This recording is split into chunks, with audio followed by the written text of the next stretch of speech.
Thank you, Mr. Chairman. I think this has been a great hearing, and I appreciate the witnesses for being here, for your expertise, your professionalism. It is a really important issue, I think, that touches a lot of aspects in our country. People like college sports. They want to see it succeed. It's great to have two of South Carolina's finest higher institutions present from our football programs, but there is only one university, South Carolina, sir. Go Gamecocks. And for the Californians in the room, USC stands for South Carolina and not Southern California. We were an institution before you were a state.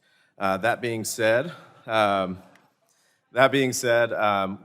NCAA, I think the prior scheme, you had a very restrictive, not player-focused scheme you went to school, you got a scholarship, there wasn't many other benefits that were afforded to you, maybe not the correct legal protections, and of course we have seen that go the opposite way, right? And I think in some ways people welcome that players that are adults, they're 18 years old, are going and capitalizing on their talent, on their NIL, their name, image, and likeness. But there are some real concerns, right? And we've heard that. Last year I filed the Protect the Ball Act, right, which was a shield, if you will, for institutions. And the idea was that you wanted to give the breathing room between the NCAA, the colleges, the conferences, and the players to figure out the framework. But we have, as been alluded to, I think Ms. Houchin talked about it, a patchwork of state laws. You have states that are, Coach Beamer talked about competition, but you have state legislators that are invested in preserving and enhancing their state institutions. And so there are some dangers on the horizon on where we go from this when states are doing their own thing. And I think the big thing that we've talked about here seems to be a level of preemption that is needed, right? That you cannot have a patchwork of 50 state laws, that you have to have one standard.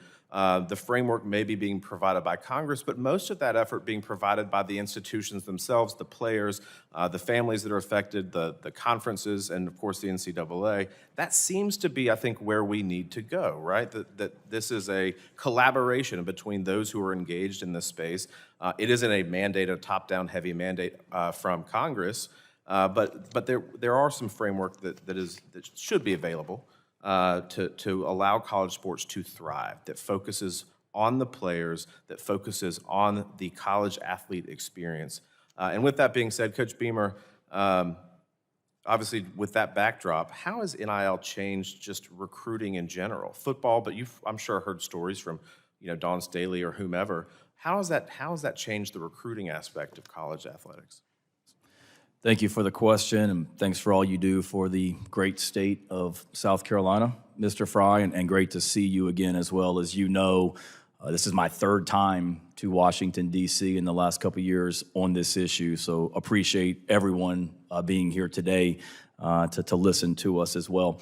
It certainly changed things in regards to when you're recruiting a student athlete, finding out what's important to them, and certainly name, image, and likeness is another aspect of that without a doubt. But we're really well situated at the University of South Carolina because of the things that we have to offer beyond NIL. As I mentioned, we're in the capital city, and there's so many opportunities for our student athletes at the University of South Carolina.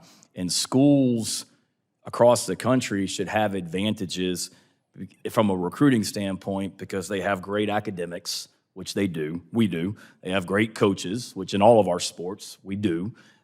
Great development, and not necessarily who pays the most. And that's what's happened in so many instances as well. It's still about the educational experience and on and off the field with everyone. For sure. Coach, do you think that a federal standard, I think you testified to this earlier, but do you think a federal standard would level the playing field in college athletics? Yes.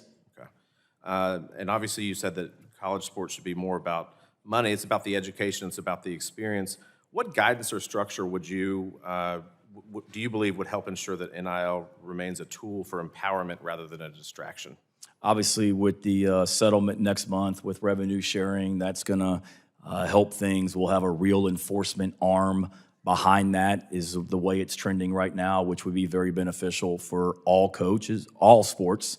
And then, as Mr. Whitman mentioned, a clearinghouse for any outside income beyond revenue share, which we are all for. And our student athletes at South Carolina, as you know, Asia Wilson, a former women's basketball player, has a statue outside our basketball arena. So there's fantastic opportunities for all of our student athletes with national legislation. Coach, finally, and I'll go over here just briefly, but I think collectively we talked about maybe some of the Olympic style sports. We've talked about some of the smaller schools and how they might be impacted. How do you see NIL affecting those Olympic type sports, and can Congress help to protect those types of sports for college athletes? Very quickly, please. Yes, sir.